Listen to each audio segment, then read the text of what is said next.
Hi everyone, आज के इस वीडियो में हम लोग क्लास 10th के मोस्ट इम्पोर्टेंट प्रमेय को देखेंगे, जो कि आपके बोर्ड के एग्ज़ाम में हर बार ये प्रमेय आता है 5 नंबर में। तो ये प्रमेय है थेल्स प्रमेय। तो देखिए क्या कहता है, पहले इसका कथन हम देख लेते हैं। यदि किसी त्रिभुज में, एक त्रिभुज है देखिए, जिसमें यदि किसी त्रिभुज में एक भुजा के समांतर रेखा खींची जाए, यानी कि किसी त्रिभुज में एक भुजा के समांतर रेखा खींची जाए तो अन्य दो भुजाओं को समान अनुपात में विभाजित करेगी। तो पहले हम एक त्रिभुज खींचते हैं, है ना। यदि किसी त्रिभुज में, तो पहले हम एक त्रिभुज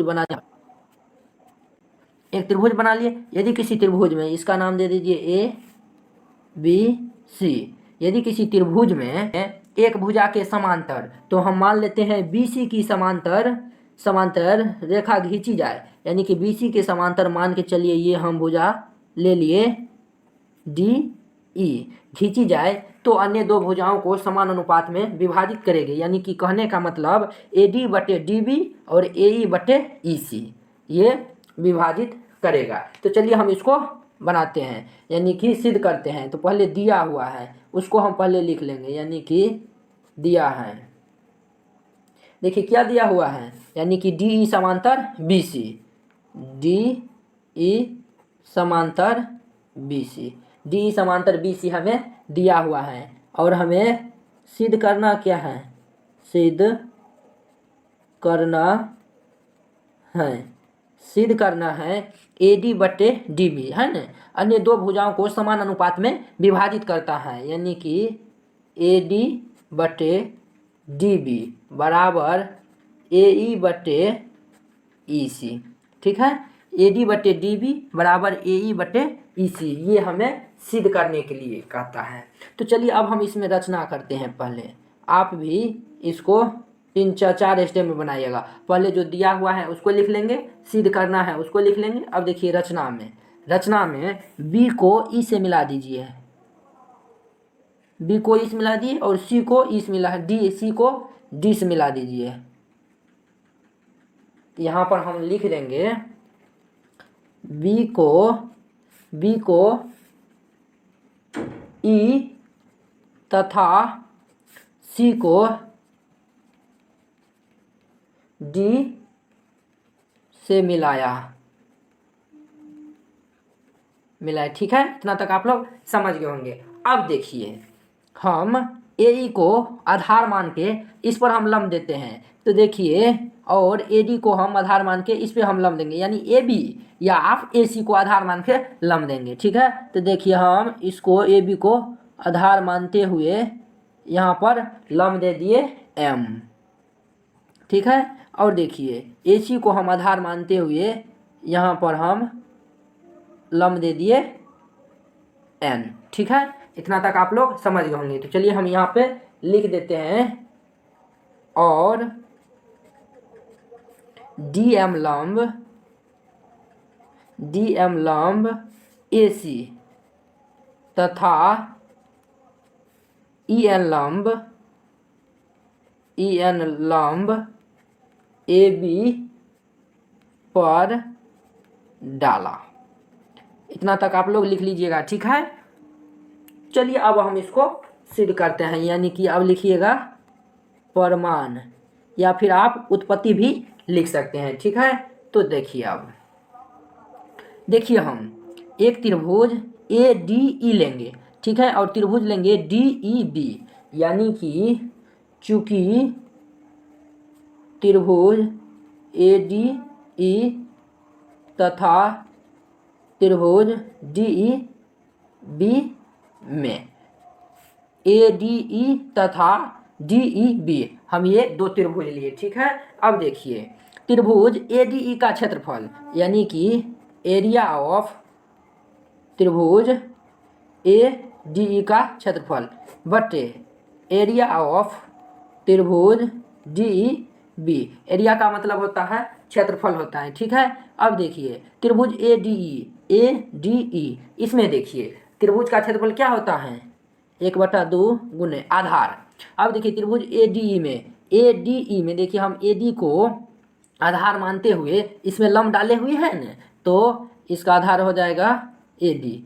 गुने 1/2 गुने आधार गुने ऊंचाई, ऊंचाई बोलिए शीर्षलंब बोलिए दोनों सेम ही हुआ। तो देखिए है तो ऊंचाई EN है, यानी यही ना हम लंब डाले हैं AD को आधार मान के, यानी कि EN, ठीक है बटे। अब देखिए एरिया ऑफ त्रिभुज DEB, इसका क्षेत्रफल क्या होगा 1/2 गुने आधार, आधार यानी कि DB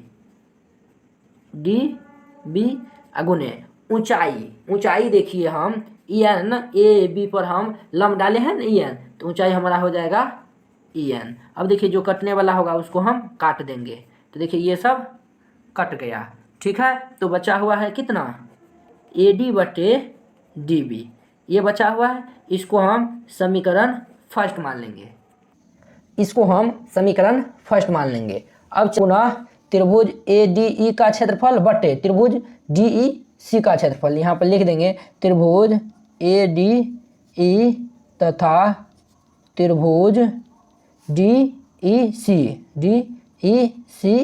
में, यानी कि एरिया ऑफ त्रिभुज ADE बटे एरिया ऑफ त्रिभुज DEC। अब देखिए त्रिभुज ADE का क्षेत्रफल, यानी कि त्रिभुज ADE का क्षेत्रफल, तो ADE का क्षेत्रफल यानी त्रिभुज का क्षेत्रफल होता है 1/2 गुने आधार गुने ऊंचाई, तो 1/2 गुने आधार। अब देखिए आधार हम AC को यानी AE को आधार मानते हुए DM पर लंब दिए न, तो 1/2 गुने आधार हो जाएगा AE गुने ऊंचाई हो जाएगा DM, यानी कि यही ऊंचाई है, यानी कि DM हो जाएगा, ठीक है बटे एरिया ऑफ त्रिभुज DEC का क्षेत्रफल, यानी DEC का क्षेत्रफल, इसके इक्वल टू होता है 1/2 गुने आधार।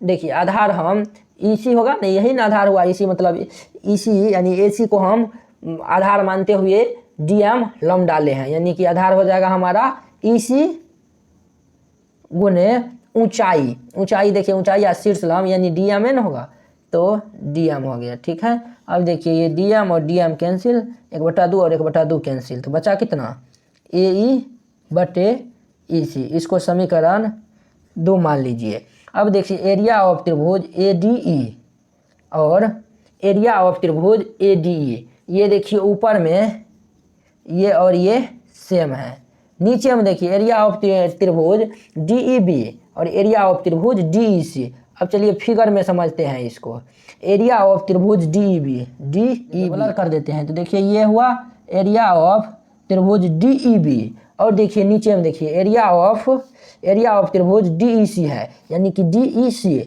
तो देखिए ये हुआ DEC, यानी कि दोनों देखिए, यानी कि दोनों एक ही आधार पर बना हुआ है, यानी कि दोनों त्रिभुज DE पर बना हुआ है। तो हम जानते हैं कि आप लोग जानते होंगे कि एक ही आधार पर जो बनता है त्रिभुज उसका क्षेत्रफल बराबर होता है, अर्थात यहाँ हो जाएगा एरिया ऑफ त्रिभुज DEB का क्षेत्रफल बराबर एरिया ऑफ त्रिभुज DEC का क्षेत्रफल, ये दोनों बराबर हो गया। अब देखिए यहाँ पर लिख दीजिएगा समीकरण फर्स्ट तथा सेकेंड से। देखिए समीकरण फर्स्ट कितना है, एरिया ऑफ त्रिभुज ADE, देखिए इधर LHS साइड दोनों साइड बराबर हो गया, तो बचा हुआ है RHS साइड, यानी कि AD बटे DB बराबर, और ये बचा हुआ है AE बटे EC। यही हमें प्रूव करने के लिए मिला था, यानी सिद्ध करने के लिए मिला था, AD बटे DB बराबर AE बटे EC, और देखिए यही हम सिद्ध कर दिए, तो यहाँ पर लिख दीजिएगा प्रूव्ड। उम्मीद है कि आप लोग ये वीडियो अच्छे से समझ गए होंगे। अगर ये एक बार में नहीं समझ में आता है, इसको एक बार और देख लीजिए, क्योंकि ये आपके बोर्ड के एग्जाम में हर बार आता है। आप लोग प्रीवियस ईयर क्वेश्चन को उल्टा के देख लीजिएगा, ये क्वेश्चन पक्का आया हुआ होगा। तो उम्मीद है कि आप लोग ये वीडियो अच्छे से समझ गए होंगे। चलिए अब हम अगले वीडियो में मिलते हैं। जय हिंद।